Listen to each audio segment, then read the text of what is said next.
Hi everybody, I'm Luke Hector from the Broken Meeple. If you like what you see, please consider thumbing up the video, consider subscribing, or just comment about the game in question, or the video, me in general, even my hair, whatever. Comment on anything you like. We'll get on with the video in just a moment, but first, a quick word from the sponsor.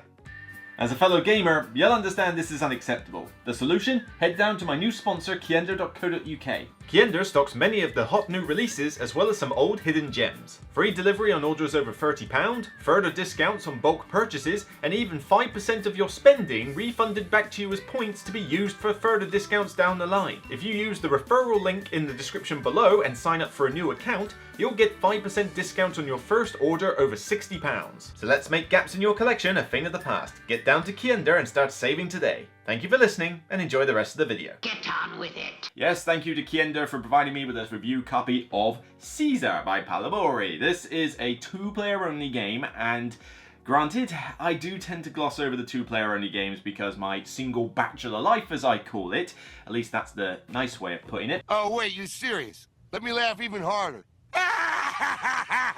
Is essentially meaning that I don't get to play two-player only games that often. However, David Turksey has put it in a solo mode in this game, so you can play it one player, and I thought, well, alright, I kind of skipped Blitzkrieg, which was the one that came before this. I figured let's jump in on Caesar and see if it's any good. Now, it's PSC Games, and I don't tend to go for a lot of their stuff, mainly just because their themes and settings don't really appeal to me. Not in a, oh, it triggers me type thing, but no, just more a case of, not that interested. But this is a two-player area control game, and it claims that you can seize Rome in 20 minutes. Basically, what happens is that each of you has a really cool cloth bag with your portrait on it, and you are drawing influence tokens on the board. Two influence tokens and popping them on these regions. These regions basically have some border spaces with different symbols on them. The tokens that you have two values on them, as well as one of those symbols, a shield, sword, or boat in this case. Or it could be a wild if it's got the, what do they call it, laurel wreaths, I think they call it, you know, the little head leaves that they wear. And essentially what you do is that you pick one of those spaces, and providing your token can go on it, you place your token on the space. So for example, I face this one so that the 0 is pointing towards Achaia and the 6 is pointing to Crete. So, you know, fine. That means in Crete I've got a really good high value power there. But in the other one, I got 0, not particularly good. You have to decide which way round this token is facing. And that's pretty much your turn. You have 2 to pick from. You'll draw 1 at the end of your turn to go back up to 2. Your opponent takes a turn and does something quite similar, but that is effectively the whole turn sequence in a nutshell. Place a token on the board and draw another one. You only have 2 to choose from though at the start, so you don't have a huge amount of options, but there are means of picking up these province tokens, these yellow bonuses, which essentially means that when you finish a region and it's, you know, all the border spaces have been covered, the player who completed the region gets to take the province token that's there. And these give you things like take another turn, increase your hand size, if you will, you know, so you can have 3 tokens out. You get Senate tokens, which basically allow you to put more of your control markers out. At the end of the day, you're trying to empty your stash of control markers to win the game. But you might also be trying to actually win the area as opposed to just claiming a province token, because once it's completed, you total up the values for both players. Whoever's got the highest gets to put their control marker in the province spot where it was, regardless of who completed the region. But that's pretty much the entire game. You place a tile, you place a token, you draw a token, get the bonus if you complete a region, see who wins the region, put more control markers out if need be. First one to empty their markers wins. It is really that simple of a rule set. So, fair play. You're going to pick up and play this in next to no time. I kid you not. The rules for this, right? One page just does components, one does the setup, and then literally how to play and end of the game is 2 pages. That's it. 2 pages, and that's including pictorial examples, as you can see right there. That's pretty good going.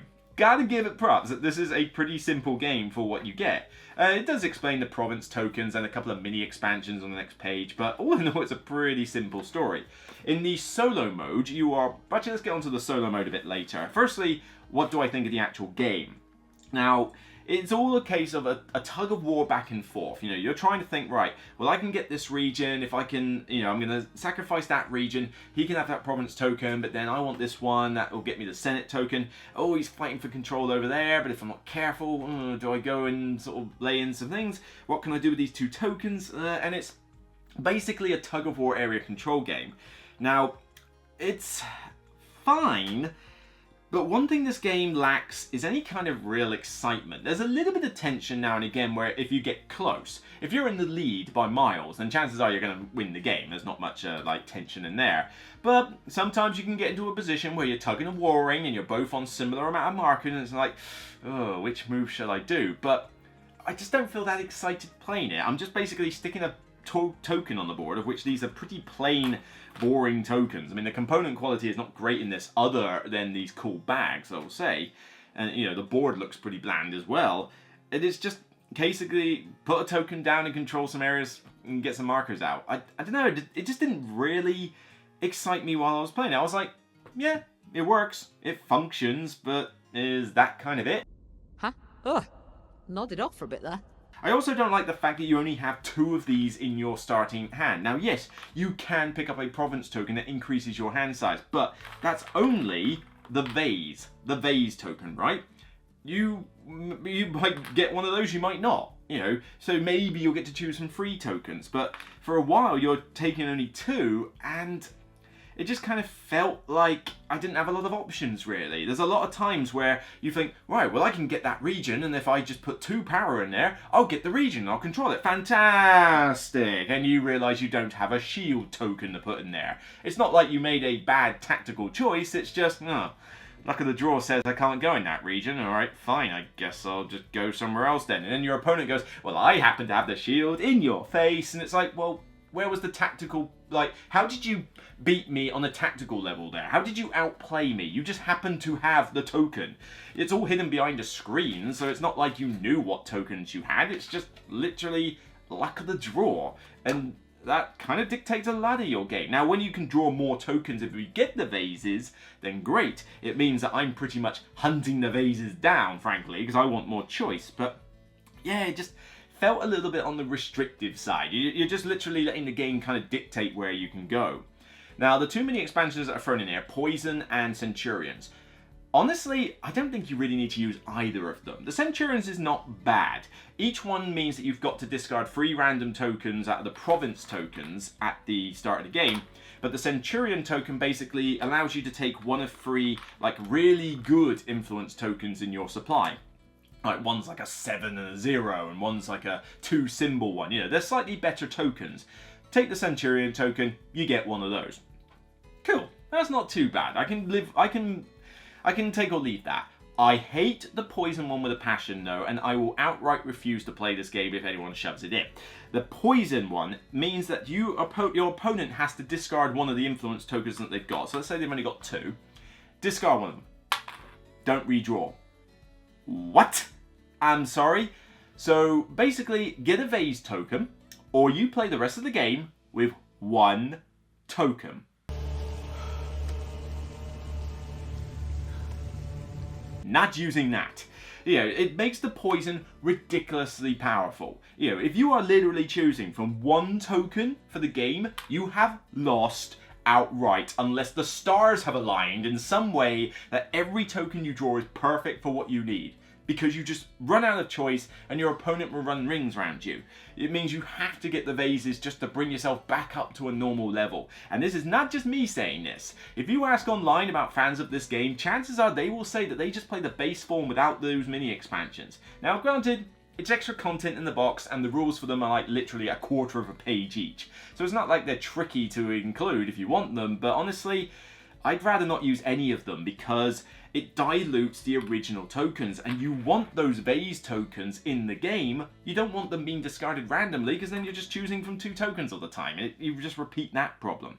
Now the solo mode is fine. It's designed by, I think it was David Turksey and somebody else. I'm pretty certain that there is 2 there. I'll put it on the screen if I can't remember the other person. But essentially you have these tiles and you simply set up the game depending on your level of difficulty with certain tiles, and then during on their turn, you just flip it over and follow what it does. And it basically just tells you to draw X amount of tokens, resolve the leftmost one, and then draw or not draw. That's pretty much all they do. It's just a case that the higher difficulty means they draw more tokens.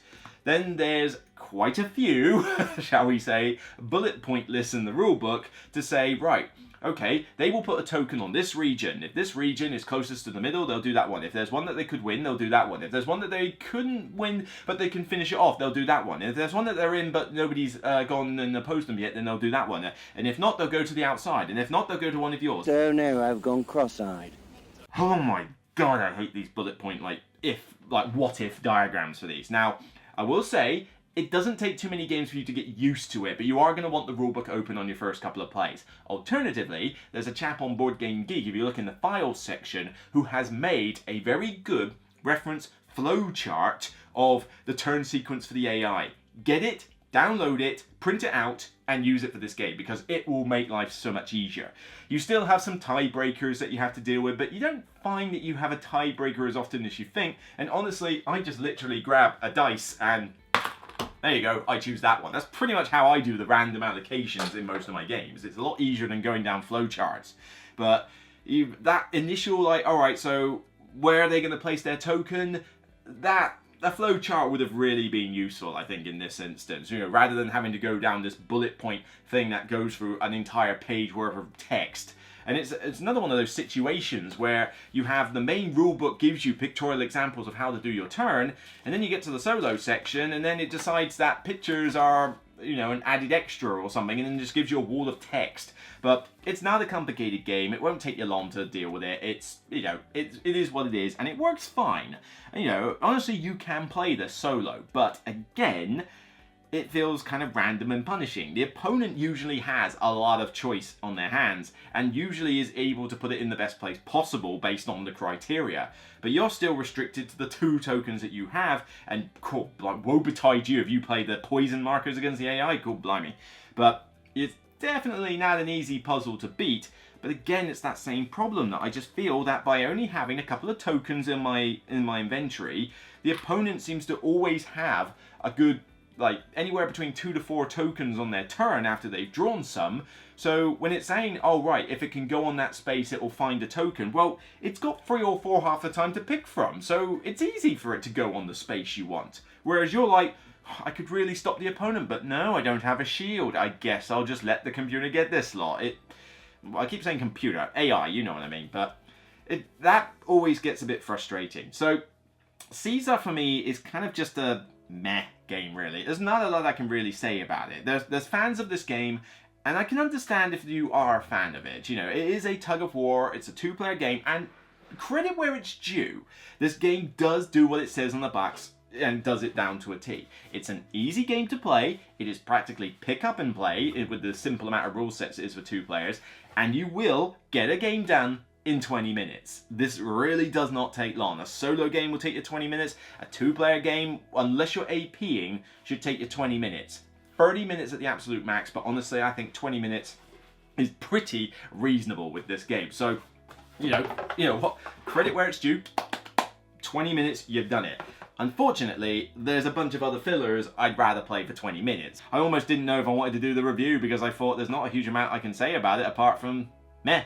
It seems it's probably one of the dullest reviews I can do because it just exists. I don't really get much from it, but I don't hate it. I don't dislike the game. It's just kind of whatever. It exists. So Caesar for me gets a 5 out of 10. It's not one that I consider bad or bad design or dislike. I mean, I do think you should get more choice on your turn than 2 influence tokens. I think that's very limiting. Maybe don't have the province token that gives you 1 extra token to pick from in your turn. Maybe just give you more from the get-go. That would be a lot nicer. But, so I don't dislike it, but there's just not enough to really make me come back or care about it, really. It's just there. Whatever. next game, please, really. So that's it for me on this Broken Meeple review. If you like what you see, please remember to consider thumbing up the video, subscribing to the channel, but also leave your comment. Are you a fan of this game? Did you get a lot more out of it than I did? Or have you played this and kind of bounced off it as well? I mean, do you actually dislike the game if you bounced off it? Because I don't dislike it, I just don't get anything else from it. It makes it's the most emotionless game I think I've played for like a 2-player game, like with stuff in my collection. So it doesn't invoke a negative or a positive emotion. It's just stuck in the middle. But I'd be interested to hear your thoughts. Until next time, you can check out more content on the channel, including a slightly more positive review I did for Get On Board, also sponsored by KIENDA. But you can also check out my top 10 worker placements list, which is still going strong, getting the views. Definitely check that one out if you want to hear about 10 great games.